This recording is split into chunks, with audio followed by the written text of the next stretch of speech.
He entered Reynolds College when he was 12 years old, and there was when his dedication and chivalry to the religion started. At his confirmation, he added the name Mary in his name to become St. Louis Mary de Montfort. He joined small groups of students under a priest and would always stop to pray to our Lord and to Our Lady of Miracles on his way to school from home. At 20, St. Louis left his home for Paris in promise of a scholarship at St. Sulpice Seminary.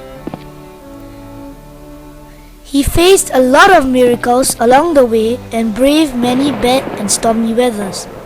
When St. Louis was in Paris, he was brought to the seminary for poor clerics instead. His superior realized that he was a saint and saw potential. St. Louis progressed and became the cleverest student in the seminary. As starvation increased, he needed money to pay his school fees, so he took up a job of watching corpses for 3 to 4 nights a week. At the same time, he read and studied even more to be more knowledgeable. He prepared for priesthood and was ordained a priest on 5th June 1700. He was only 27 years of age. St. Louis then went to serve the poor in the hospital, helping and caring for the sick and poor.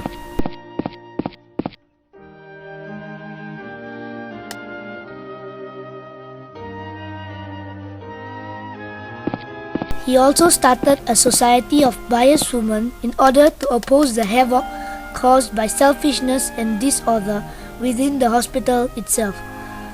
The first association was introduced, Association of Wisdom. However, people ridiculed him for it. St. Louis then elected Mary Loisy to be the founder of the Daughters of Wisdom. He then left Poitiers Hospital and made his way to St. Sulpice, Paris. Driven away by people who should have advised and helped him, St. Louis turned to God entirely. He took refuge under a staircase in Porte de Fer in Paris, where he multiplied his prayers and penances. He began writing. It was his first book, The Love of Eternal Wisdom. He then went back to Poitiers and helped to care for the sick. Villagers began to accept him slowly.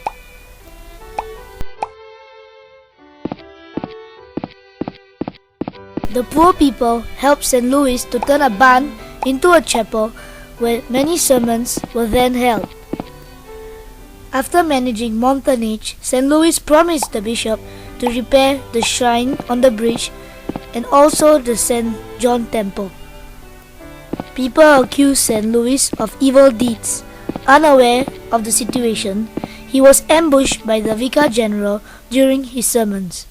The place where St. Louis prayed became a hospital for incurable patients entrusted to the Daughters of Wisdom. He had the gift of performing miracles, where once he told the dying lady she will recover from an illness. She went on to live another 12 years.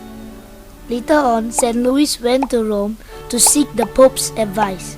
After seeking the Pope's advice, he was given the title of Apostle Missionary and went on to preach in France. 2 months after he left Rome, he finally arrives at the abbey. Unfortunately, his enemies were watching and the bishop told him to leave at once. Driven away, St. Louis set out for Brittany. Unfortunately, he was turned away by Mother Abbess too. Soon, he arrived back home at Rennes. He did not lodge up with his parents as he did not want to be in the way of his family. However, St. Louis agreed to have a real meal with them. St. Louis was called to preach in the church once. Instead of preaching, he knelt down, started to pray aloud, moving the whole audience to tears. St. Louis then proceeds on to Dinan. During the mission of Dinan, Montfort preached, taught catechism to children and to adults and fed the poor. St. Louis started bonfires to show gratitude to God. Hymns are being sung. Difficulties soon arose about him within the missionary team. They were jealous of St. Louis' success. Louis brought a few poor people to eat at his house with his parents when they came back to Montfort. St. Louis was forced to leave his hermitage. He left for Nantes.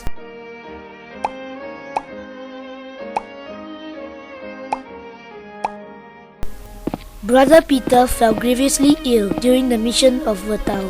St. Louis went to see him on the sick bed, ordered him to get up, and amazingly, by noon, Peter was perfectly cured.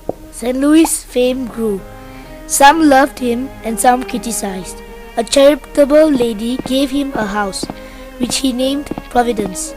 It was used to shelter some incurable paupers. At the Point Chitao, he decided to build a large calvary. It took him about 15 months with the help of people all over. Unfortunately, the bishop forbade the blessings of the calvary.